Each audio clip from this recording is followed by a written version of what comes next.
Oh man, people feel so weird about collecting people's contact info. I got this question from somebody who's in my Marketing for Hippies 101 online course. And so I'll read it out here. My name's Tad Hargrave from Marketing for Hippies, by the way. Good to have you here.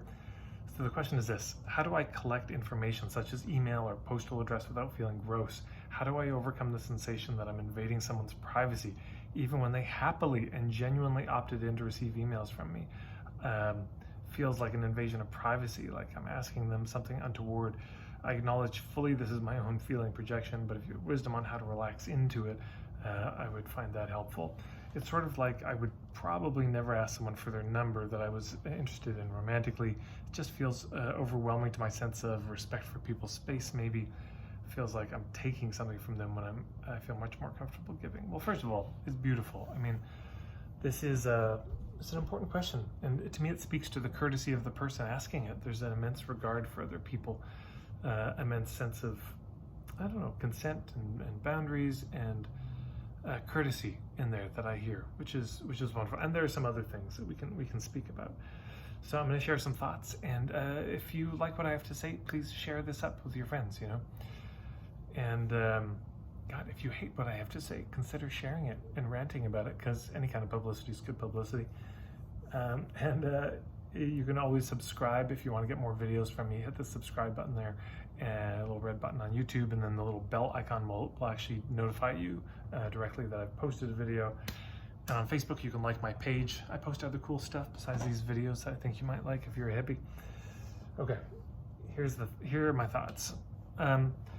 First of all, it really depends how we ask, because there are ways of trying to get people's contact info that is pushy, and you might have been on the receiving end of it. I mean, first of all, I've been to events where I give them my business card, and then suddenly I'm on their email, or I don't even have a card. They just get my email and they add me to their email list.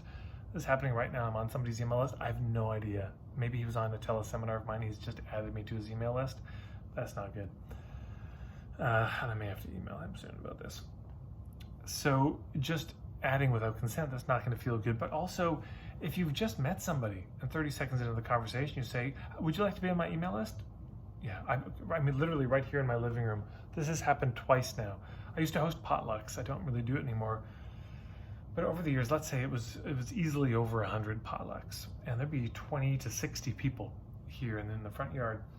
And twice, people got the idea that it was a professional networking event, and literally were going around the room saying, hey, I've got this email list, here's the freebie you'll get, you want to sign up, and hustling it like that. I mean, literally, hello, would you like to sign up? And that's not going to work either. And I had to give them both some pretty clear feedback on that. It's forgivable, but it doesn't work that well.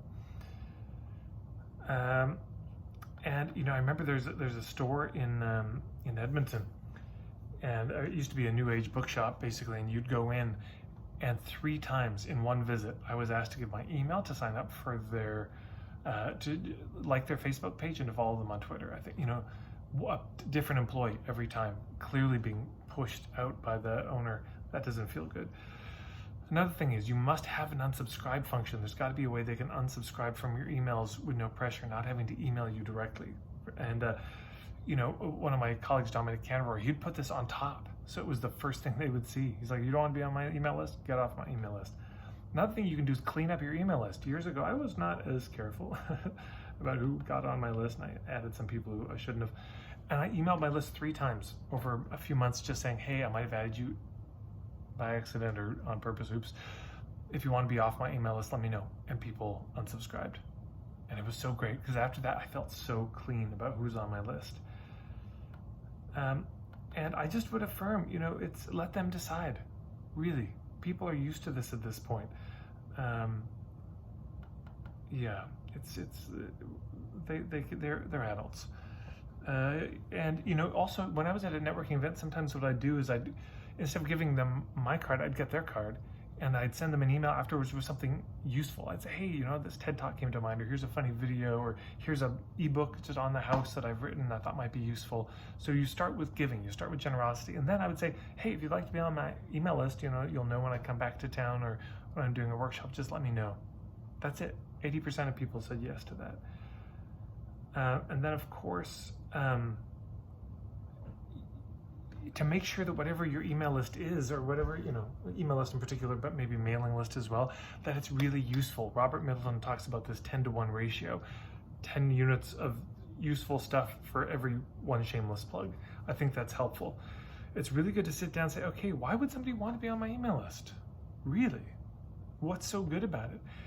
And design it in such a way that you're proud about every single email you send out, that you really can stand behind it. Yeah, where you're not ashamed. Because if every email you send out is a shameless plug, then, of course you're going to feel a little awkward. The last thing I'd say is, if you have hey, enter your email here to sign up, you're not asking them for their email. Actually, you're not asking them for their phone number. It's much more like this. You're at an event and you are attracted to somebody and you have a nice conversation with them. And you just say, look, here's my number. If you'd like to hang out sometime, let me know. And that's it. It's a vulnerable thing to do, of course, because they may never call. But what's the alternative? As soon as you feel a fit with somebody, just run away? I mean, you could ask for their info, but it's all you're doing is you say, oh yeah, here's the, if you'd like to sign up, here it is. You're basically giving them your number. You're saying, here's my number. And them entering their email in, that's them calling you. It's much more like that. So, and if they're calling you, it's okay to pick up the phone. And then you see where it goes. And they see where it goes. And they can subscribe at any time. And you can delete them and ban them from your page at any time. It's two adults figuring it out. And if all of this leaves you in this place of, well, I'm still more comfortable giving than I am receiving, that's called collapse. And maybe I'll put a link to the collapsing and posturing blog post below. But that's what that is. That's called collapsing. And that is, that's not a marketing issue. That is something to talk with a therapist about. That is something to get some help with.